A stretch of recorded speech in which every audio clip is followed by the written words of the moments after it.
Listening Fanfiction presents our romance novel, Save the Galaxy, by Ariana Deralte, based on the movie and book series Star Wars by Lucasfilms.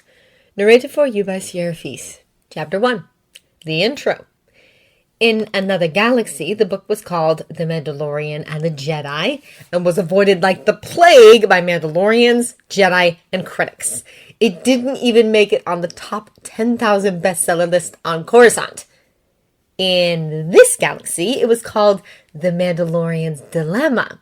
So when select Mandalorians, from nobles to bounty hunters, including the current Mandalore Jasta Maril, were sent a promotional copy, a fair proportion of them opened the book.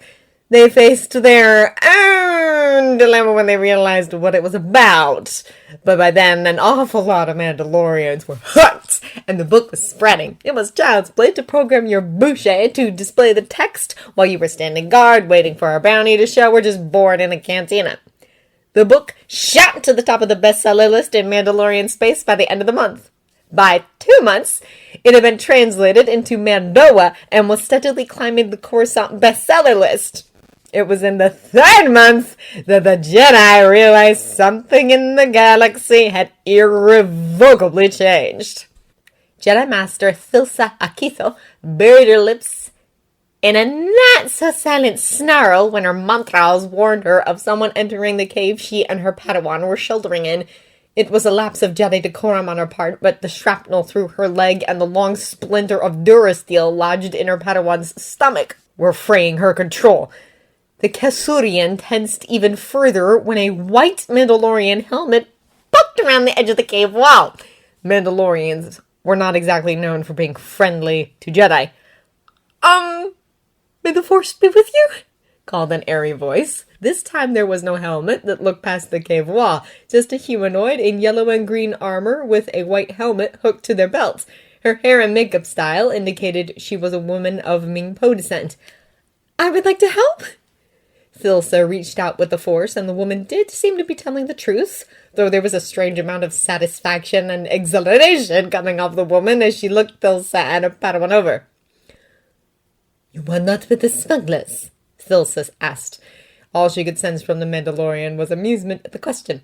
"No, and you took care of them quite thoroughly all on your own. I'm sorry I came too late for the fight." She was pouting. "Anyway, I brought my field kit, but while I think I can get you cleaned up, your decay might be better off on my ship." Thilsa looked down at Kiro, who she had guided into a healing trance the moment they entered the cave in an effort to spare her some pain. Thilsa had ended up destroying the smugglers' facilities and their ships in the battle. The nearest settlement was tens of kilometers away through difficult terrain. She would have to trust this Mandalorian.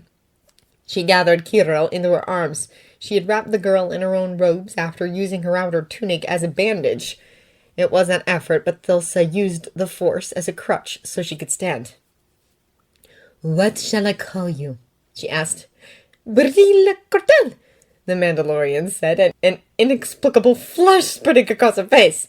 "I am Jedi Master Thilsa Akitho, and this is my Padawan Kiro. We would appreciate your help." "Sukuiga," said Brilla. Her eyes seemed caught on all the places where Thilsa's undertunic was ripped before she focused on her face. "That means hello. Let's get your proud scene too." She marched out of the cave, and Thilsa bemusedly followed after.